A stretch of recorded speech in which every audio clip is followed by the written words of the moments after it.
What is up, guys? We are here. We just got through watching. We're going through and watching Reacher because the new season's coming out. It's a pretty good show. Greg's a big fan of it. He's watched, I think, if not all, most of the episodes. I haven't watched really any, but we just got through doing the first episode of this watch, and yeah, bro, it's up there. It's a really good show, really good kickoff. There were times you could tell towards the end of the episode, but that first 20 minutes or so of the episode could have been the start of a movie for me. Yeah, definitely. It starts off kickoff. You walk into town, and then action just goes. Story just keeps flowing. Everything kind of is tightly done. Everything is great. Introduction to everybody, and then you have the hell yeah scene at the end. Like, let's go. The big reveal at the end, kind of sad, and then right into the hell yeah moment. But yeah, for like a show of this caliber, you had like two fight scenes in this first episode. You had the first one where he just like beats the crap out of those guys when they first get put in the jail, and then you have the other fight scene that happens also in the jail, and then they get put into a different spot so they don't keep getting attacked or whatever.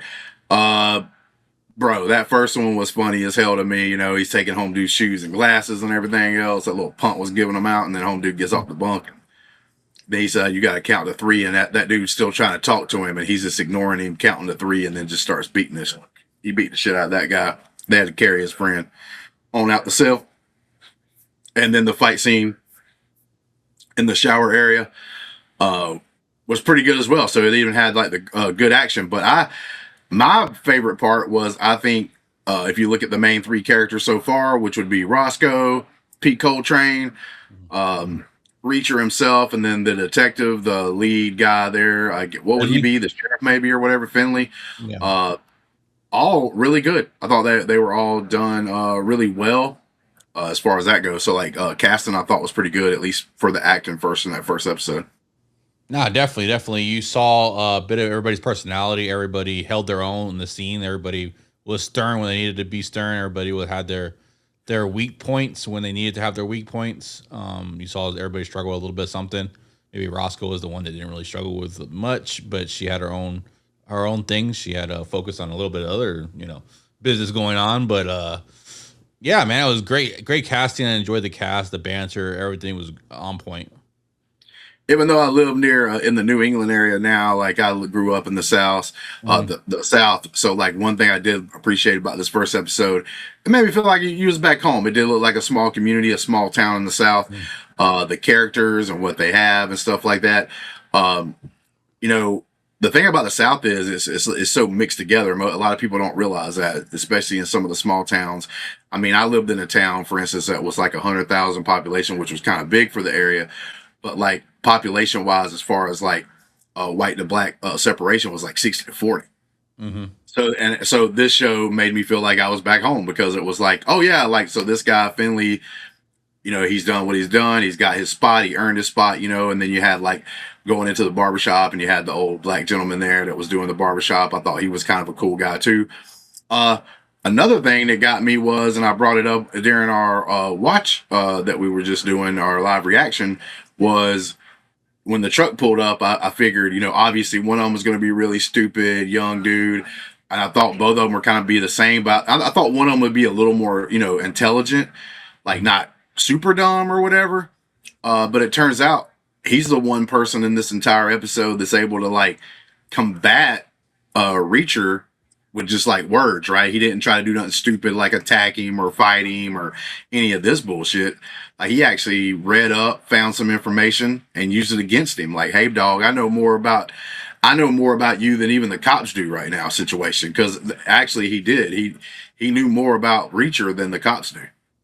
Yeah, art of war, man. Know your opponent. So it was a good thing you got this set up Junior as a good villain, right? And his daddy's probably gonna be even worse than him when we get to him. But if we get to him, if he's in the show, but yeah, setting up him, he wasn't some kind of pushover or something.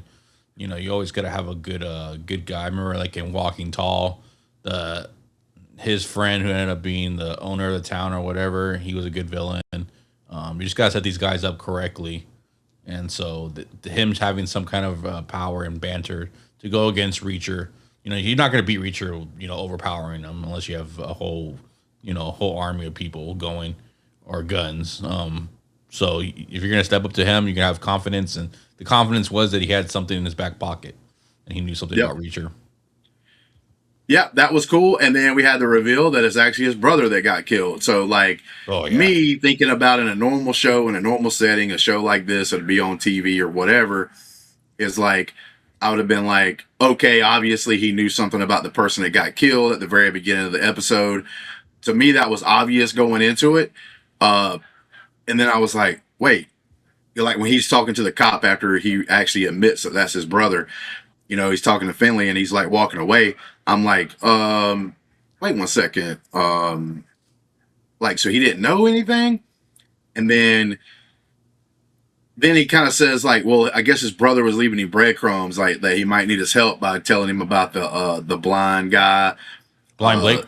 blind Blake, that was like a guy, I guess it was like a blues singer or whatever back in Yeah. the day, and everything else. So like he was kind of hinting towards his brother that he might want to look into this town without actually doing it. And maybe he got there before his brother did, obviously, and like started snooping around and got caught doing that.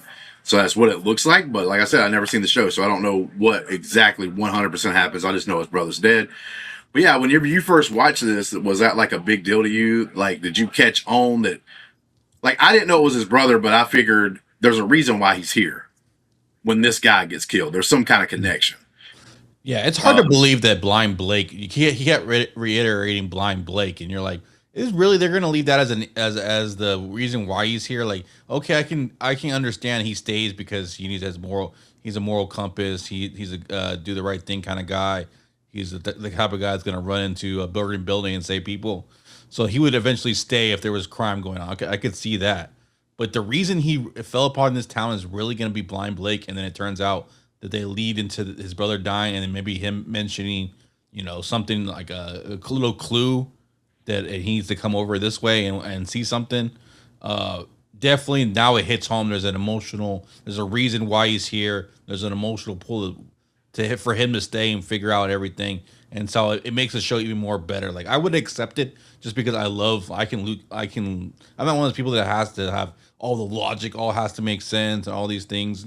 I can lose myself in things and like say, well, I guess he just show up in this town. This is how it happened, right? Yeah, so like that, but that's what I'm saying though. Whenever when it was his brother, was that a big shock to you the first time you watched it? Shit, that was everything, man. That was big time. I was like, damn, like they already had set up his brother being his brother's keeper, and the guy was gonna step, with him, and that already had some. I would have liked some more scenes with his brother. To be honest with you, as a Yeah. kid. So like when they did the younger brother thing, when it was him and his brother, older brother, but he's big for his size. But it did the two brother things. Like I didn't necessarily know it was going to be his brother that had got killed, but like I didn't know that was necessarily a foreshadow. I thought it was just showing like what kind of kid he was and stuff growing up. I thought it was going to be just showing something in the past. But like I said, I knew he had a connection with the person that got killed at the beginning of the episode. So it wasn't a huge shock when I found out his brother. It was just like, oh, that's his brother, and that's what they have. And our motto over here, one of the kings out here. Good show. It is a good show. Matter of fact, we're about to jump into the second episode of whatnot and go ahead and do a reaction to that one right after this. But yeah, thank you guys. Leave your comments down below, man. If you like Reacher, we're kind of doing like a Reacher watch along series here before the new season.